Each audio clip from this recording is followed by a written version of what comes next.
The waitress pointed at the golden retriever and said, "You need to take your pet outside." The old man didn't argue. He just stood up, holding back tears behind a soldier's calm, and walked out of the diner he'd been coming to for over a decade. What no one expected was what happened next. 3 military veterans stood up, left their meals untouched, and came back wearing uniforms. But what happened next will shock even those who thought they'd seen everything. But first, let's go back to the beginning. The booth by the window wasn't just Earl's favorite. It was his ritual, a quiet act of defiance against everything time and memory had tried to take from him. Every Sunday, at exactly 8:15 a.m., he'd arrive with Murphy at his side. Never early, never late. The staff knew to keep his coffee black, his eggs over medium, and his space uninterrupted. That Sunday was different. The bell above the door jingled the same way it always did, but the energy inside Willow Creek Diner had shifted. The faces behind the counter were unfamiliar. The girl in the apron, Sierra, was new. Her shoulders were stiff, her ponytail loose, her name tag slightly crooked. She didn't look up when Earl entered. She didn't need to. The dog caught her attention first. Murphy walked with calm purpose, tail low, vest snug against his chest. Earl's cane tapped the floor with steady rhythm, but his hand rested often on Murphy's back. Subtle reassurances only those who knew trauma understood. Sierra saw a dog, not the badge clipped to his harness, not the scars on Earl's hands, or the faded army tattoo on his forearm. Just a dog, in a booth meant for 4. And she reacted. "Sir, we don't allow pets inside," she said flatly. Her tone wasn't cruel. It was tired. It was the kind of voice that belonged to someone scraping their way through the end of a double shift, where rules replaced judgment. Earl paused, lifted the corner of Murphy's vest with shaking fingers. "He's my service dog," Sierra frowned.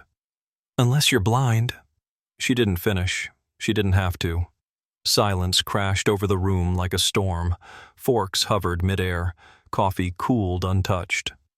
Earl's jaw flexed once before he nodded, slow and measured, and reached for his check. He left cash on the table without finishing his meal. "Come on, Murph." His voice cracked, not with volume, but with the gravity of a man too proud to show how much it stung. They walked out the same way they came in, with quiet dignity, but everyone knew something sacred had been broken. At the far end of the diner, near the corner table, 3 men sat frozen in place. Joe, Bear, Luis. They had served with Earl, had carried him when mortar shrapnel tore through his side, had watched him lose friends, sleep, and parts of himself in the years after. Now they watched him lose a seat at breakfast, and that, of all things, was one loss too many. They didn't speak, just stood, laid bills on the table, and walked behind the counter. Not to make a scene, to make a point. By 6:45 a.m., the lights at Willow Creek Diner flickered on, not from the hands of its usual opener, but by the steady fingers of Luis Herrera, who once worked in field hospitals with no electricity at all. He adjusted the thermostat, checked the coffee burners, rolled down the blinds just enough to filter the first light of morning. Joe Watkins moved slower. His right leg dragged a little these days, but the man still handled the register with the grace of someone who'd counted ammunition in freezing trenches. Beside him, Bear Daniels, built like a refrigerator, voiced like gravel and thunder, was flipping pancakes on a griddle that hadn't seen that much confidence in months. No fanfare, no speeches, just men showing up for someone who mattered. By 7:10, the first customer, a high school teacher named Alice who'd been coming for 20 years, stood stunned in the entryway. "Joe?" She blinked. "What on earth?" "We're just filling in," Joe said, sliding a menu toward her. "Coffee?" Alice sat without asking questions. By 8 o'clock, word had spread. Phones buzzed, Car engines idled outside as people parked just to see if it was true. At 8:23, a photo of Bear pouring orange juice for a toddler was posted on a local community page with the caption, "Heroes don't clock out." The diner didn't just run, it thrived. Luis's napkin rolls looked like art. Joe cracked a joke with every receipt. Bear asked every single customer, "You good?" and somehow meant it more than most therapists. The tipping point came at 1:05 p.m. Sierra walked in, hair tied up, shoulders drawn tight, no apron. She wasn't expecting applause, but she hadn't expected silence either. The kind that swells when something unspoken hangs in the air like dust in a sunbeam.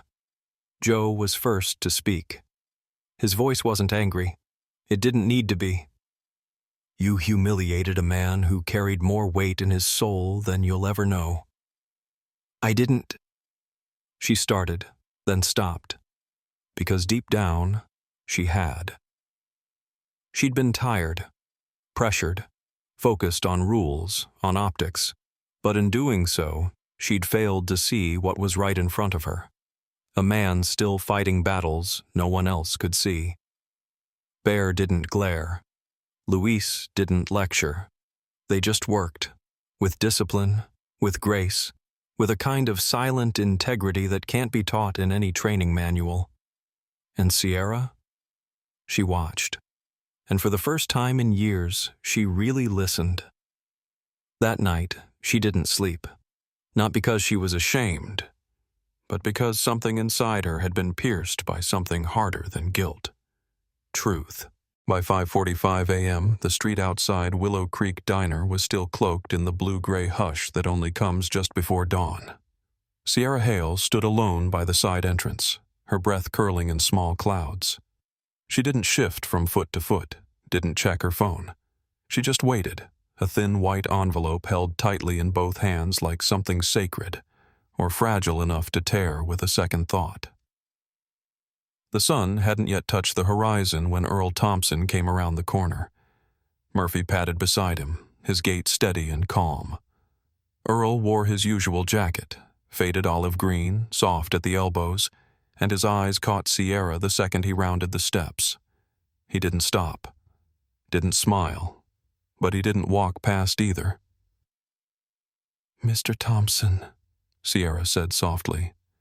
The words caught in the air between them, just loud enough to carry, just low enough to shake. Earl didn't respond right away. His expression didn't harden, but it didn't soften either. He stood there, hands in his jacket pockets, Murphy now sitting patiently at his heel. "I was wrong," Sierra said, her voice barely above a whisper. "I didn't see you, not really, and I'm sorry." No rehearsed speech, no flowery language, just weight, truth, laid bare in the middle of a sidewalk before the world had time to wake. She held out the envelope. Earl looked at it, then took it without a word. Inside, her entire week's paycheck, signed over to the Willow County Veterans Center, and a short note in her slanted handwriting.